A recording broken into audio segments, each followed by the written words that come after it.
Welcome to the Bogosity podcast for the 30th of June 2014, the podcast that seeks out intelligent life, but can't ever seem to find any.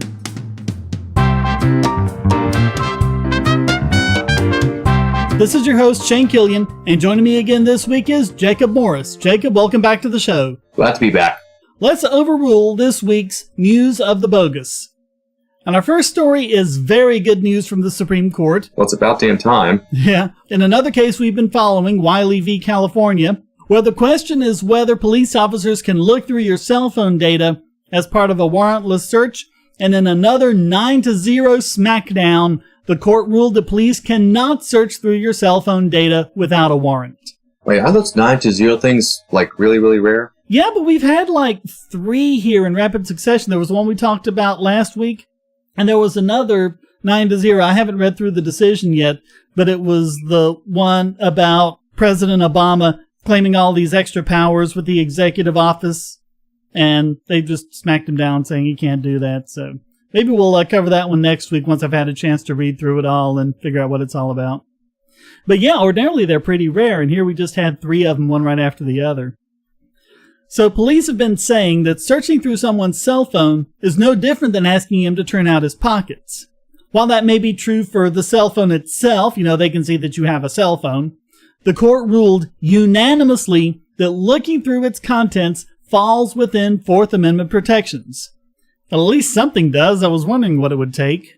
So in Justice Roberts' opinion, he said, quote, "The fact that technology now allows an individual to carry such information in his hand does not make the information any less worthy of the protection for which the founders fought. Our answer to the question of what police must do before searching a cell phone seized incident to an arrest is accordingly simple. Get a warrant." Why would he do that for everything else?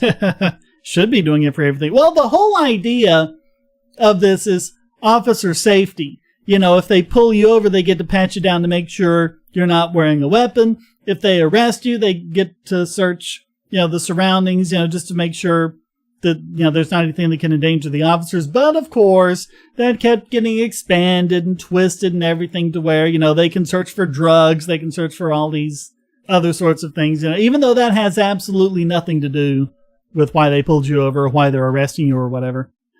But that was what they argued. They said that searching through the cell phone and all the data on the cell phone was just like searching for contraband. But the court said, quote, "That is like saying a ride on horseback is materially indistinguishable from a flight to the moon. Both are ways of getting from point A to point B, but little else justifies lumping them together. Modern cell phones, as a category, implicate privacy concerns far beyond those implicated by the search of a cigarette pack, a wallet, or a purse." Well, I'm glad to see them finally making sense for once. Yeah, they're 2 for 2. I think their record's gonna go down with the next story, though, but we'll get there in a minute. They also said, quote, "A cell phone search would typically expose to the government far more than the most exhaustive search of a house. A phone not only contains in digital form many sensitive records previously found in the home, it also contains a broad array of private information never found in a home in any form, unless the phone is." So in other words, looking through a phone will actually give them more of your personal information than searching through your house. And more than searching through the Bible. We won't go there. Yeah, you can have my Bible. Hey, you can have my copy of the Constitution as well. Maybe you'll read it sometime. This ruling also affects NSA data collection and police getting cloud-based data.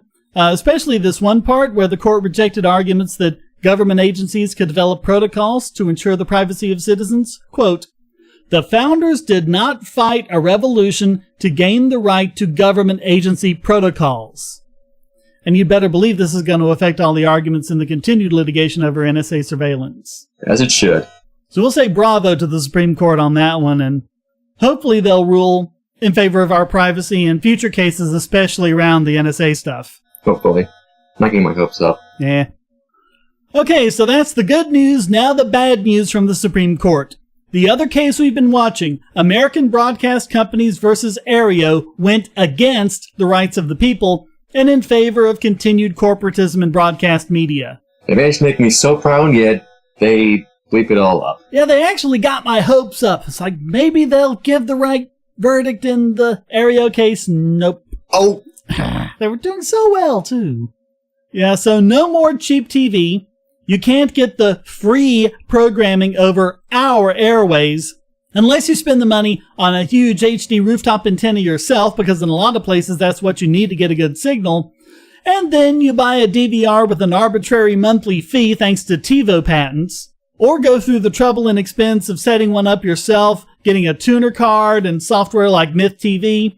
Your only other option is to spend a lot of money on a cable or satellite service so that the broadcasters can double dip.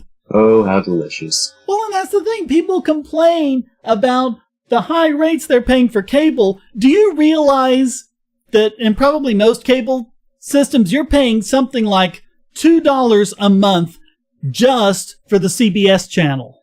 The CBS channel is worth much less than that. I mean, well, and that was the result of the CBS Time Warner fight last year or whenever that was, several months ago. Yeah, so at least Time Warner customers, and maybe a lot of others, are paying $2 a month just for CBS. That's like 1/3 of not quite 1/3 of a Netflix subscription. So, yeah. But yeah, that's what it is. The cable companies pay these broadcasters for permission to retransmit their signal, and Aereo, they say, gets around that. So it wasn't like they were passing on Game of Thrones without paying anything to HBO. These were over-the-air shows on CBS, NBC, and so on. And I mean, for crying out loud, you'd think they'd welcome something that gets them more viewers. They sure need it. So the way Aereo worked is people could rent a dime-sized antenna at their facility and cloud storage in their system. The antenna and the storage was yours and yours alone. It wasn't being used by anyone else. And you have to live in the viewing area of the service you're buying, and they had it in several cities. And since the broadcast airwaves are free to all of us, or so they say, they're just giving us a convenient way of accessing what's already ours. But what happened was the 1976 Copyright Act, which said that cable companies can't publicly perform transmission signals without a retransmission agreement from the broadcaster, in other words, by paying them money. And I mean, I remember in the years before cable, I'm old enough to remember that fiddling with the rabbit ears, trying to get some semblance of a signal in so I could watch PBS or whatever. But yeah, that was the whole thing. Hey, they're free, they're ours, and, that's the reason for the FCC and all the government controlling them and everything, because they're ours and they're for free and things like that. And at the time, cable was really just the little guy. I mean, and all they really did was just put up an antenna, run cable out to people and say, okay, we'll just give you a better antenna, and that's all it was. And of course, the whole idea of the over-the-air TV stations is they're paid for by advertising, and all cable and Aereo and things like that, all they do is just put the signal in front of more eyeballs. So isn't that how we're paying for it? By more of us watching the commercials? That's what I thought, but... People sure has gotten pretentious for being the little guy. Yeah. Of course, cable's not the little guy anymore, but... I mean, Aereo didn't even do any of that. It's not public. It's not like grabbing one copy of the signal and just blitzing it out to everyone. You're just renting the antenna and storage space, and the consumer was in absolute 100% control of what channel it was tuned to at what time and what was being watched and things like that. So there were really two alternatives before the court. Do we really own the airwaves, as they've been insisting for decades? Or is that all just a lie so big corporations can rake in unearned profits? And the court found it was the latter. Of course, they didn't quite put it that way. But logically, this whole ruling reads like they knew the decision they wanted to make and had to work backwards to find the reasoning for it, not logically examining the arguments and coming to a conclusion. Well, it's not like they can get fired or anything. That's true. Yeah, but it's just like what they say about that old comic about science versus creationism, and science was, okay, here are the facts, what conclusions can we draw from it? And creationism, the guy's holding up the Bible and says, here's the conclusion, what facts can we find to support it? That's really what they were doing. But we can't blame ignorance of technology for this ruling either. Justice Breyer's opinion makes it clear that the court absolutely understood how Aereo works, right down to how the files are stored on the server and the content streamed to the users. So they know it's not a public performance, and yet 6 justices said it still counts. Wasn't that a slap in the face? Well, the thing about it is, laws are supposed to have a scope that they cover. You have this line of demarcation, when you're in violation of the law and when you're not. So if you're outside the line, no matter how close you are to it, you're fine. But what the Supreme Court said was that if you're standing close enough to the line, then they kind of get to expand it out to cover you. And then the people who are close enough to the new lines, he expanded to cover them, and so on until none of us have any freedom anymore. Well, I can't see that going wrong. But the thing about it is, in the past, Justice Breyers has used the actual textual reading of the statute to determine how to rule in a copyright case, and now he seems to have thrown all of that out in favor of this, well, here's what they meant to do type of argument, now that the statute goes against the broadcasters all of a sudden. And all this is going to do is make the law, in copyright cases in particular, even more uncertain than they are now. Yeah, I can't see people defending this anymore. I mean, really, what's left? What is left to argue in favor of this? How can you make an argument in favor when, I don't know. I mean, they distorted and bent and twisted the Copyright Act to try and make it fit Aereo, and when it still didn't fit, they basically said, close enough. Listen to this, quote, "But this difference means nothing to the subscriber. It means nothing to the broadcaster. We do not see how this thing..." Okay, you recognize the language now of an argument from incredulity? "We do not see how this single difference, invisible to subscriber and broadcaster alike, could transform a system that is for all practical purposes a traditional cable system into a copy shop that provides its patrons with a library card." So translated, that means that even if you're not actually breaking the law, as long as it looks like you're breaking the law, you're breaking the law. Point for life, bitches! So Justice Scalia wrote the dissent to which Thomas and Alito concurred, and I loved what he called it. He called it guilt by resemblance. Yeah. Quote, "The court reaches out to decide the case based on a few isolated snippets of legislative history. The court treats those snippets as authoritative evidence of congressional intent, even though they come from a single report issued by a committee whose members make up a small fraction of one of the two houses of Congress. Little else need be said about the severe shortcomings of that interpretive methodology." Yeah, I wish he'd apply that more often, though. True. And he said that the difference between cable and Aereo is that cable, quote, "captured the full range of broadcast signals and forwarded them to all subscribers at all times, whereas Aereo transmits only specific programs selected by the user at specific times selected by the user. The court acknowledges this distinction, but blithely concludes that it does not make a critical difference. Even if that were true, the court fails to account for other salient differences between the two technologies. Though cable systems started out essentially as dumb pipes that routed signals from point A to point B, by the 1970s, that kind of service no longer existed. At the time of our teleprompter decision, cable companies performed the same functions as broadcasters by deliberately selecting and importing distant signals, originating programs, and selling commercials, thus making them curators of content more akin to video-on-demand services than copy shops. So far as the record reveals, Aereo does none of these things. And he also said, quote, "Whatever soothing reasoning the court uses to reach its result, this looks like cable TV. The consequence of its holding is that someone who implements this technology performs under that provision. That greatly disrupts settled jurisprudence, which, before today, applied the straightforward bright-line test of volitional conduct directed at the copyrighted work. If that test is not outcome derivative in this case, presumably it is not outcome derivative elsewhere as well. This is so broad that it renders nearly a third of the court's opinion superfluous. The court provides no criteria for determining when its cable TV lookalike rule applies. Must a defendant offer access to live television to qualify? If similarity to cable television service is the measure, then the answer must be yes, but consider the implications of that answer. Aereo would be free to do exactly what it is doing right now, so long as it built mandatory time shifting into its watch function.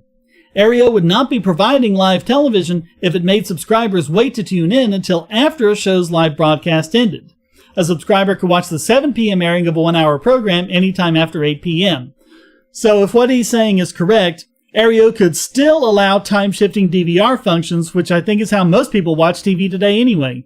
So that one was pointless? Well, I mean, it's definitely saying that they can't provide live TV, which is what they were advertising because you're getting it straight from the antenna. But from what Scalia is saying, with this ruling, they could still do the time shifting, and you could just tell it to record this program for you and watch it later. And he continues, quote, "That can't be right, since it is exactly what remote storage digital video recorders do, and the court insists that its limited holding does not decide the fate of those devices. The cable TV lookalike rule embraces any entity that operates an integrated system substantially dependent on physical equipment that is used in common by its subscribers. The court sensibly avoids that approach because it would sweep in internet service providers and a host of other entities that quite obviously do not perform. That leaves the criterion of cable TV resemblance nothing but the old totality of the circumstances test, which is not a test at all, but merely assertion of an intent to perform test-free, ad hoc, case-by-case evaluation. It will take years, perhaps decades, to determine which automated systems now in existence are governed by the traditional volitional conduct test and which get the Aereo treatment. And automated systems now in contemplation will have to take their chances. The court vows that its ruling will not affect cloud storage providers and cable television systems, but it cannot deliver on that promise given the imprecision of its result-driven rule." And he had one more good point to make, quote, "We came within one vote of declaring the VCR contraband 30 years ago in Sony. The dissent in that case was driven in part by plaintiffs' prediction that VCR technology would wreak all manner of havoc in the television and movie industries. The networks make similarly dire predictions about Aereo. We are told nothing less than the very existence of broadcast television as we know it is at stake.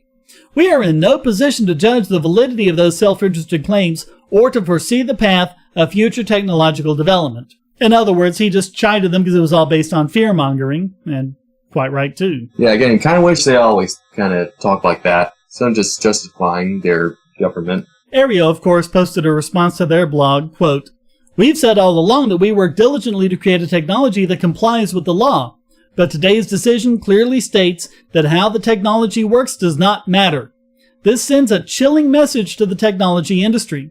It is troubling that the court states in its decision that, to the extent commercial actors or other interested entities may be concerned with the relationship between the development and use of such technologies and the Copyright Act, they are, of course, free to seek action from Congress. That begs the question, are we moving toward a permission-based system for technology innovation? In other words, if you've got a new idea that's technologically based, you have to go to Congress and say, 'Mother, may I?'" Well, that sounds fun.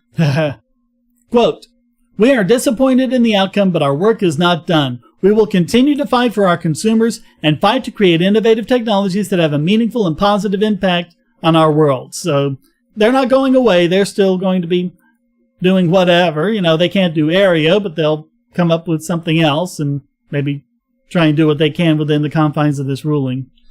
Well, I wish them good luck. Yep. But this is going to have consequences. Within hours of the ruling, Fox lawyer Richard Stone wrote to a federal judge claiming that this means the Dish Network's DVR, which lets Dish Network customers view the programming on the receiver from over the internet no matter where in the world they are, is also illegal. Quote, "Dish, which engages in virtually identical conduct when it is streaming Fox's programming to Dish subscribers over the internet, has repeatedly raised the same defenses as Aereo, which have now been rejected by the Supreme Court." And I mean, all these broadcasters have been targeting Dish for years now with no success, but that might change. Both companies are going to be making arguments in court on July 7th, and you can bet this ruling is going to be brought up. But this is something else to keep in mind next time you think of advocating net neutrality. The Supreme Court warped and twisted copyright law to make Aereo in violation, and even when that failed, they just declared close enough. These people are in the back pockets of the cable and broadcast companies, who also tend to be the local internet monopolies. Do you really think that if you gave them the power to decide on net neutrality rules, that they'll make those rules in your favor and not theirs? But it's like Charles said last week, they're dinosaurs, and they know it. With original programming on Netflix and Hulu Plus, and those services being much cheaper than cable or satellite TV, we really don't need the broadcasting companies any longer. And that's just what they're afraid of. Yeah. And by the way, don't go thinking that this means that Scalia, Thomas, and Alito are the three good ones. They may be in this case, but listen to last year's Supreme Court special and how we determined that they're all basically the same. It's pretty much a coin toss with each of them. Yeah, pretty much. History is written by the winners, and so apparently is economics. That's why there's Liberty Classroom. Probably the best single learning resource for history and economics on the web, Liberty Classroom teaches U.S. history, Western Civ, and economics from actual university professors. There's lots of free material to get you started, including introductory lectures on all these subjects. And when you sign up, you'll get the full site's content for just $99 a year, less than the price of 2 cups of coffee a month. And if you type in the promo code Bogosity in all caps, you'll get your first year for just $88. Lectures are available in both video and audio format, so you can watch or listen to them on your computer, your phone or tablet, or in your car. Learn at your own pace about the subjects you're interested in and become a more effective debater. You'll also get access to lots of supplemental materials and even the professors themselves via the discussion forum and even live video chats. Inform yourself against the myths and propaganda of our society. Visit libertyclassroom.com. Bogosity.tv is a participant in the Amazon Services LLC Associates Program, an affiliate advertising program designed to provide a means for sites to earn advertising fees by advertising and linking to Amazon.com. Just clear your cookies and go to amazon.bogosity.tv, or check the right-hand side of the podcast page for Amazon's best deals, including the deal of the day and limited-time lightning deals on all sorts of great products. So next time you buy online, go to amazon.bogosity.tv. Okay, this next story comes from our In Other News Water is Wet department. The Chief Regulatory Officer of Australian ISP iiNet released a statement saying that it's useless to try and block sites like the Pirate Bay. Really? He actually has his eyes open and he's looking at what's going on in the world. Tell me more. Quote, "The internet has no gate that we can put a padlock on. There are many alternative ways for infringers to access their favorite movies and TV shows online. Instead of addressing the reasons why Australians illegally download movies and TV shows, the government instead seems determined to be seen to be doing something to ISPs while defending at all costs the business model of the Hollywood movie houses." Wait, don't they have really strict export-import laws? Yeah, but I mean, how are you going to get around? How are you going to enforce that on the internet? Good question. You know, even when a popular BitTorrent search engine does fall, others quickly take its place. Blocking the Pirate Bay and other high-profile BitTorrent search engines will do very little to stop Australians using BitTorrent. File sharing is a multi-headed hydra that government filtering and legal threats will never slay. But the thing is that the rights holders have nagged incessantly to government, you have to do something. Maybe that's what this is about, being seen to do something. Anything. Yeah, I kind of like the Hydra analogy. It makes them look like the bad guy. Yeah. And please, save us from politicians trying to get credit for at least having done something. I mean, I'm not even sure there's a name for that fallacy. It seems to be completely unique to statism. I haven't once... The vulture? I don't know, but I haven't once heard a creationist point to a platypus and say, well, at least God tried. Yeah, maybe they're like vultures. They just swoop in and eat something that's already been killed for them. Quote, "Let's ask our elected representatives to learn from the experience of other jurisdictions and do that by examining the evidence, the actual, verified, empirical evidence of what works and what doesn't." Oh, so he wants government to start doing that all of a sudden. Well, then they'd be out of the job. They wouldn't know how. He calls getting around Pirate Bay blocks child's play, and he mentions websites and browser extensions specifically designed to get around Pirate Bay blocks. And he even goes into VPNs and how they can be used to get around countrywide blocks and anything else based on your IP. You know, so if you don't live in the UK, but you want to watch, the latest episode of whatever BBC show you want to watch iPlayer, just get on a VPN and connect to a VPN server in England. And as far as iPlayer knows, you're in England. So if they say, okay, no one in Australia is allowed to go out, well, you just slip out through the VPN. And then it's not like you're coming from Australia, you're coming from, Canada or wherever. So yeah, the internet's pretty much outpacing them. Oh yeah, it always has been. Quote, "Many people prefer to do the right thing, and they want good service at a reasonable price. They want to pay for the very desirable content. That's why many Australians are prepared to sneak into U.S. services like Netflix and hand over their money, even though they might find it all for free elsewhere. The government lumps these people into the same group as BitTorrent users. They want to stop Australians from bypassing geo-blocking and artificial restraint on trade. trade covered, ironically, by something called a free trade agreement. So they call it something the opposite of what it does. Yep. Strange.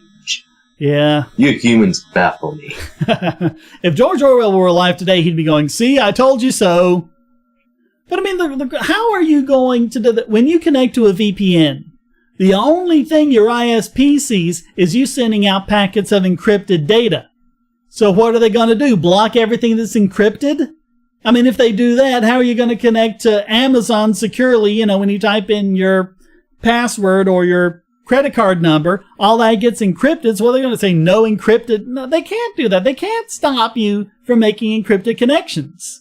Well, I can try. Yeah. But I mean, if it's encrypted, they can't see what you're doing. I mean, that's the whole thing. So listen to his radical advice. Quote, years of ranting against piracy while ignoring customer feedback have got rights holders nowhere.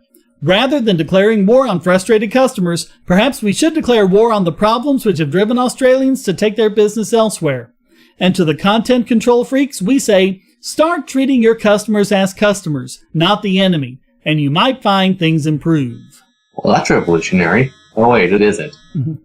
No, that's just plain old capitalism. But that's how you know you're living in a corporatist society. In a capitalist society, they treat customers like customers. In a corporatist society, the customers are the enemy. And they have to do whatever they can to keep the customers giving money to them. Hackers, terrorists, the NSA. But I repeat myself. Your online security is under attack, and the weakest point is your password. That's why you need LastPass. LastPass plugs into your browser and allows you to randomly generate strong, unique passwords anywhere on the web, all protected by one master password. LastPass sets up in minutes and gives you secure automatic logins throughout the web, synchronizing across all your browsers and all your computers, at home, at work, or on the road. It even securely stores sensitive form data, including credit card numbers, backup sensitive documents, membership info, Wi-Fi logins, and more. And with LastPass Premium, you can get these benefits on other applications and even mobile devices, and also get priority customer support. Sign up at password.bogosity.tv for a free month of LastPass Premium. Log in securely everywhere using the last password you'll ever have to remember. Go to password.bogosity.tv and get LastPass now. Okay, so we all know about the IRS scandal involving their harassment of anti-Obama individuals and groups. Funny thing, as soon as Congress started looking into it, IRS computers started crashing left and right. Well, that's strange. Yeah, in particular, the computer of Lois Lerner, director of exempt organizations, who was placed on administrative leave pending the investigation. Earlier this year, she was held in contempt of Congress for refusing to testify, and now they can't look at her email archives or the emails of others who might be involved. Uh-oh, those computers crashed. Sorry, we can't give you the email files you're wanting. We lost the drives. Boo-hoo. I should look into doing that next April. Yeah, see if that works with them. Oh, well, I lost all my financial... I'm sorry I can't comply with your audit. I lost the hard drives. So, like, you guys pulled that, right? Yeah, I mean, that's a perfectly valid excuse, right? And then they cart you off. And how dare anyone think this is anything other than an unfortunate coincidence? Why, these people are public servants. You don't actually think they deliberately destroy evidence in an investigation, would you? No, these people are perfect, benevolent angels that are somehow still humans. Right. I mean, it's just a horrible mishap. And the dog ate their homework, too. Well, here's the interesting thing. Turns out, the IRS had a contract with Sonasoft to archive all of their emails, and had been since 2005. So if any emails were lost or deleted, they could just get them back from Sonasoft. Wait, let me guess. Their hard drives crashed too? Nope. But as fiscal year 2011 came to a close, right when this investigation began, the IRS terminated their contract with Sonasoft. So now those emails are no longer available through their archives, and they had just renewed back in February. Okay, now I know that full of BS. Yeah. Well, I knew, but now I know now. Yeah, I mean, it's just... Before it was just, yeah, come on. Now it's just unbelievable. But they saved the taxpayers a whole 36 cents by doing that. Yippee, that's... Yep, that's how much they said they saved by shutting down that service, because they have to file that paperwork. Yeah, they saved 36 cents. No, I'm sorry. Right after a crash is when you absolutely would not close your online backup account. That's when you need it the most. That's when you say, hey, we crashed, we need to get everything back. Unless you're trying to cover your ass. Well, not only that, but the way email works is it's stored on a server, and a copy is just downloaded to the personal email account, so... Where are those servers? I haven't been able to find out anything about this, about who their email provider was or if they're running their own servers, but why weren't they on the servers? Because they didn't want them to be on there? I don't know. And there are services that can retrieve data off of hard drives that have crashed. So why don't they just do that? Well, because the IRS trashed and recycled the hard drives. Oops. My mistake. Lost my 1040 too. Put it right in the shredder. Yeah. I mean, come on. If any private individual or company under federal investigation had done this and gone, whoops, the hard drive crashed and I canceled the online backup archive, can you imagine how the feds would come down on them? Well, that's what happens when the government's investigating itself. Yeah. I don't know. There's still hope. Maybe the NSA has a copy of them. I'm going to put it past them.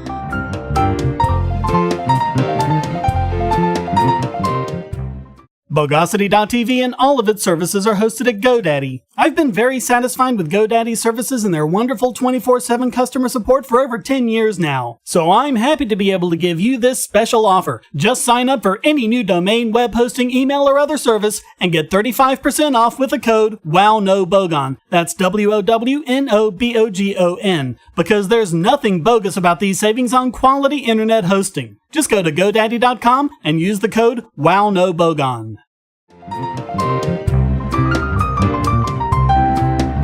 And now it's time to share peer-to-peer this week's biggest Bogon emitter. And this week it goes to Lindy Morrison for her article in The Age, lamenting all the money lost to those poor, starving musicians because of those nasty pirates. Wait, when does a musician ever complain about that? Yeah. Really? Well, I mean, you've had Lars Ulrich of Metallica do that, but just as many have come out and said otherwise. In fact, there was a poll done. Just as many artists think that file sharing helps them as think it hurts them. Yeah, maybe she should listen to that Australian guy from before. Yeah. Look at reality. Well, what she says is, quote, "You need to know what you can do if you find your work has been taken without your permission. But sadly, it is impossibly hard for musicians in Australia to follow that last piece of advice. The problem is that their work is being used without permission or payment in the online environment, and this has been going on for far too long." Hey, Shane, I'm going to magically copy your car and drive it away. Hope you don't mind. Quote, "There is very little that a musician can do to stop illegal streaming and downloading sites from using their work. These illegal sites make massive amounts of money from ads, and nothing goes back to the artists who provide the comment. Not 1 cent. Well, except for all of the exposure, free publicity, and free advertising they get from it." Reminds me of YouTube. Quote, "Sites such as the Pirate Bay and Kick-Ass Torrents exploit artists in the worst sense of the world. These illegal sites do not support musicians' careers. They deprive musicians of the right to have their work valued in a free and open market." Yeah, try looking out the window. Yeah, like they want a free and open market. The big labels and everyone. That's the last thing they want. They want a market where they can keep running to government to solve their problems. They have such a good track record on that. The success of these sites is predicated on taking without paying on a massive scale. In fact, that is their business model. They don't create anything. Like government. Oh, yeah. I feel infuriated when I see my work and my friends' work being used in this way by people who don't give a damn. Like government? I wonder if she has any idea that most independent artists actually make their money with live performances. Again, now we're kind of looking at reality. Yeah. But I mean, you want to talk about exploiting musicians. What about what the record industry does to them? They pay them a pittance while they rake in the dough, all the while suing anyone and everyone because of piracy, getting in all this money from the courts, and they don't give a penny of that money to the artists themselves. Then iTunes comes along. Yeah. Yeah, I mean, that was it. I mean, it's just, if they had embraced MP3s and digital music files back in 1998 when all this started, there wouldn't have been any need for this. And I mean, people shown through, iTunes and through Netflix and things like that, yes, people are willing to pay for music and movies. Just make it convenient for them to do so. And make it a reasonable price. Don't make us pay $20 for a CD full of crap just to get the 1 or 2 songs on it that are any good. But I mean, again, it's just the big problem of we don't need them. Independent artists do not need a label anymore. They can distribute their music online, get it seen by the world, and get whatever attention they can, and then make money with the live shows and everything else. And so then the big labels and everyone else in the music industry have to come out with all this boo-hooing to try and get the law to force everyone to conform with their outdated business model. Yeah, we'll see how long that works. That's why Lindy Morrison just has to be this week's biggest Bogon emitter.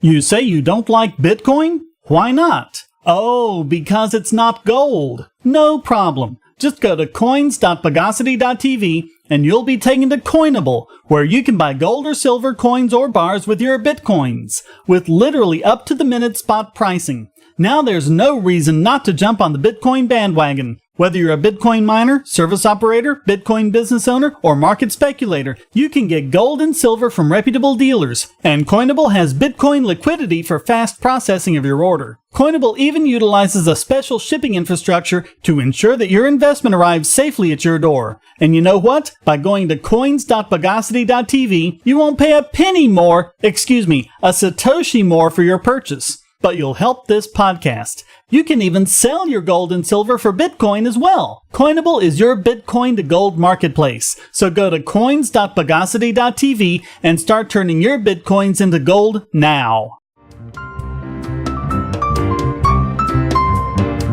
And now it's time to mark for ridicule this week's Idiot Extraordinaire. As we've covered before, the Obama administration has been doing everything it can to prevent the courts and the people of the United States from seeing its legal justification for its kill list and its use of drone strikes to kill U.S. citizens. And now we see why.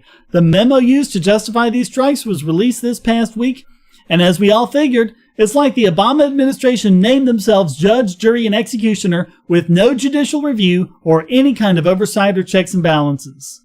Like a neat action movie. Yeah. Too bad it's real life. Yeah, but I mean, you remember back in the debates and everything, in the Republican debates, you had Dick Cheney and all those, they were talking about Jack Bauer and how they were like Jack Bauer, and it's like, this is real life, not television, people.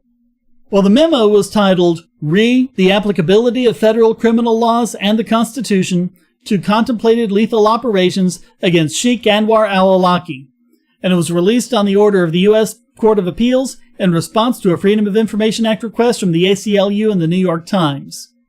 And the memo justifies lethal action against a U.S. citizen living abroad when the administration accuses, not convicts in court, but just accuses, just thinks that they are conspiring to commit acts of terrorism, even when they're not actively engaged in an act of terrorism or fighting U.S. troops in a war zone.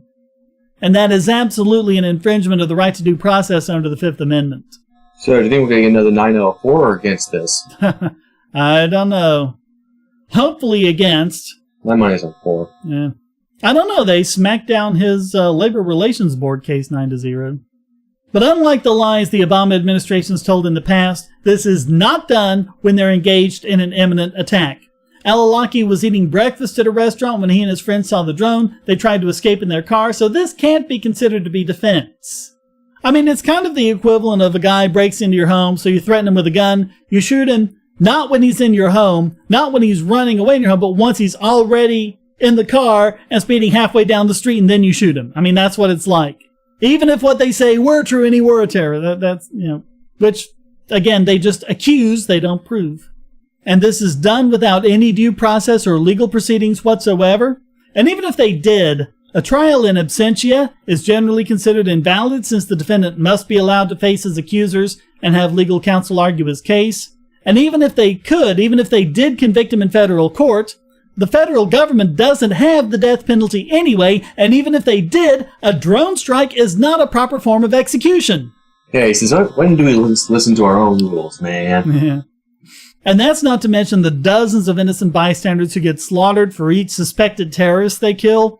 including the first responders murdered by a second drone strike a few minutes later. Well, what first responders? No, if they were killed in a drone strike, they must have been suspected terrorists. Yeah, they're helping the enemy.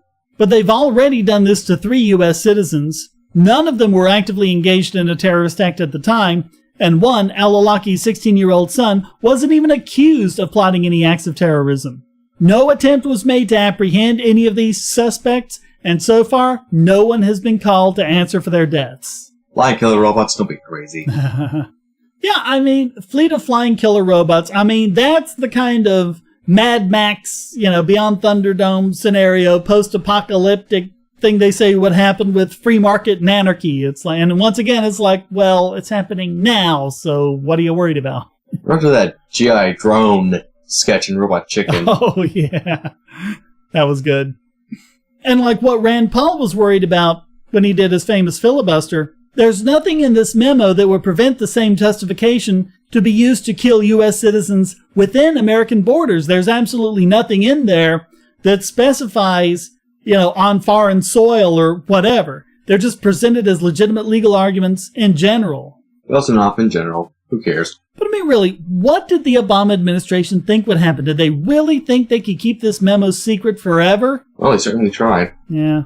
Well, here's hoping the criminals who committed these acts of murder are brought to justice. Still waiting on Bush. Yeah, that's true. As it is, the Obama administration, by taking this flagrantly and criminally unjustified position, deserves absolutely the worst that we can do to him. Unfortunately for this podcast, that's limited to naming him this week's Idiot Extraordinaire!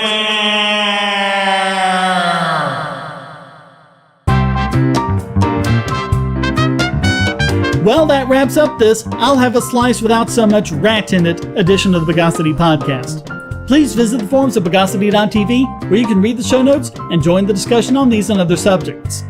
This podcast is free but not free to produce, so please donate via PayPal or Bitcoin at the top of the Bogosity.tv website or down the right-hand side of the podcast page, and give generously to keep this podcast going. And if you'd like to contribute to the podcast, just send a question, statement, news article, or rant to podcast@Bogosity.tv. Put it in an audio file, and if it's good enough, it'll get played right in the podcast. Thank you for listening, and thanks again to Jakob Morris for joining me. No problem, Shane. Until next time, here's a quote from Edmund Burke. Justice is itself the great standing policy of civil society, and any eminent departure from it, under any circumstances, lies under the suspicion of being no policy at all. The Bogosity podcast is licensed under Creative Commons Attribution Non-Commercial No Derivatives 3.0 Imported License.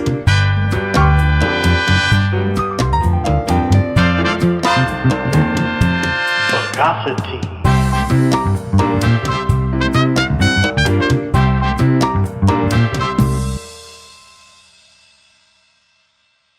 Do you want answers to creationist claims against evolution? Would you like to know more about evolution yourself, or even engage creationists more directly, with actual peer-reviewed sources to back you up? My book, How Evolution is Scientific, is designed to show the basics of evolutionary theory and how it is so well supported using the scientific method. It's impeccably sourced, with references to the actual scientific material, and is arranged using the creationists' own criteria of what is scientific. Using their own arguments against them, see how evolution is scientific, but creationism is not, based on observations, accurate predictions, logic, and evidence. Get answers to common creationist claims, and even a primer on abiogenesis, the start of all life. It's all in my book, How Evolution is Scientific, available at Amazon and on Kindle, EPUB, and PDF as well. Get How Evolution is Scientific and never be taken in by creationists again. Thank you for listening, and thanks again to Jakob Morris for joining me. No problem, Shane. Yeah, do that again without the loud crashing noise in the background. No problem, Shane. I think that noise finally went away. That buzzing. Hooray. Right here at the end. Are going to be making arguments in court on July 7th, and you can bet this ruling is going to be brought up. Well, I guess we're going to see about those little kangaroo commercials. Which kangaroo commercials? The little stuffed animal kangaroo. Oh. I have a DVR. I don't watch commercials anymore, so I don't know what you're talking about. I usually see them on Hulu, Hulu. Oh, I don't watch Hulu. I'm a Netflix guy. I mean, come on. Hulu and Netflix are the same price. But Netflix lets you watch on 2 TVs and Hulu only 1. I just like getting both to cover all my bases. And why are they making you watch commercials when you pay for the service? To make more money? Yeah.